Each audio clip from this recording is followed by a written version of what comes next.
10 seconds. Stabilizing. Hibernation activated. Hello guys, welcome ulit sa aking YouTube channel. Ngayon, tuturo ko sa inyo ngayon kung paano ba gumawa ng thumbnail sa ating TikTok. Kung isa kang TikTokers, ito pwede mo i-apply ito sa iyong TikTok TikTok channel na kung paano mo malalagyan ng mga thumbnail ang iyong mga TikTok video. Yan. Ngayon, meron ako dito isang application, yan, yung Ultimate Thumbnail Maker, yan. Madadownload mo siya dito sa Play Store. Yan. Punta ka lang na Play Store. Yan. Ito muna gagawin natin. Kailangan mo madadownload yung thumbnail maker natin. Para sa ganun, may magamit ka. Ito yung ginagamit ko, yung Ultimate Thumbnail Maker. Yan, and Channel Art Maker. Yan. Okay, na-open ko naman na kasi yan. Ito. And then, kung mayroon ka ng video, yan, tuturo ko sa inyo mamaya kung paano i-insert yung thumbnail doon. Una, gagawa muna tayong thumbnail doon sa video na ginawa natin sa ating TikTok. Yan. Create thumbnail. Yan. Ngayon, ang TikTok kasi natin, hindi siya katulad kasi ng sa YouTube na mayroong talagang naka-desktop site, di ba? Naka-portrait. And then sa TikTok natin kasi ito yun, nakatayo siya, di ba? Okay, check natin dito kung mayroon ba siyang size for TikTok. Kasi nakalagay dito may mga size for Twitch, FIFA, letters, device, yan, nakalagay. Desktop, yan. Nakalagay kasi dito na size na pwede natin gamitin na nire-record niya. Pero dahil wala, yan, gagamitin natin yung regular size.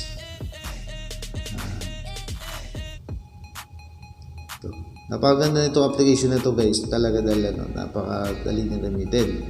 Okay, dito tayo sa regular size. Ito, pick natin to for phone, yan. And then may mga nabibigay siya dito mga thumbnail na pwede natin gamitin. Ito na pang background, pwede natin gamitin. Example lang, gusto kong background is yung cat. Ito itong black cat, yan. Okay, and then enter ko lang siya, okay ko lang siya. Ito na siya. And then mag-overlay ako ng image. Yan, mag-overlay ako ng image. Gallery. Lalagyan ko ng another background. Tapos lalagay ko itong TikTok. Yan. Ito. Lalagay sa TikTok. Ayan. And then lalagyan ko rin din siya ng aking YouTube. Yan, mag-overlay ako ulit, lalagyan ko siya ng YouTube logo. Yan. Saan na aking YouTube logo? Ito.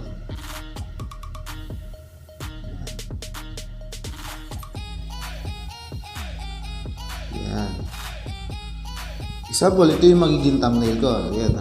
And then isa-save na natin. Pero kung gusto nyo lagyan ng text, may nakalagay naman dito kung pwedeng isulat. Yan. Sulatan nyo.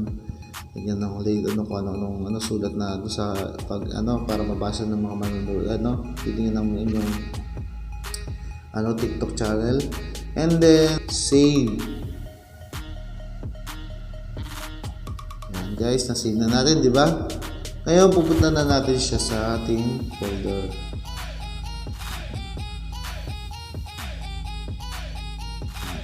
Then, ito na siya. Yan guys. Ito na yung ating thumbnail. Okay. Pupunta na tayo sa TikTok. Kung paano ba natin may apply yung thumbnail natin before tayo mag-upload sa TikTok. Ito yan. Pag mag-upload ka na sa TikTok, yan. Mag-upload ka sa TikTok, di ba? Magkuha tayo ng example natin. Nag-upload ako sa TikTok ng yan. uunahin mo siya. Kailangan mauna mo rin muna siya. Siya muna unahin mo. Punta ka sa image. Click mo siya. Yan. And then, punta ka sa video. Kuha ka ng yung sample ito, yung aking intro. Yan. And then, next.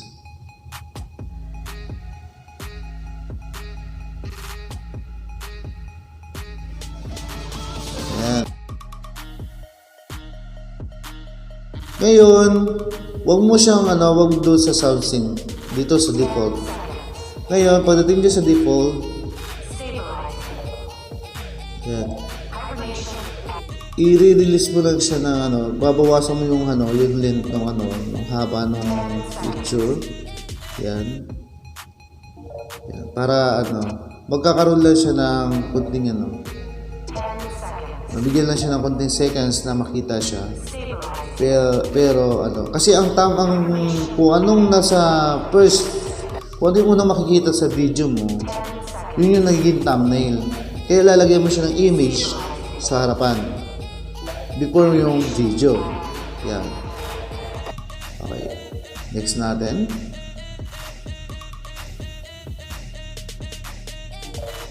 Okay, and then lagyan na natin ng lagyan natin ng text.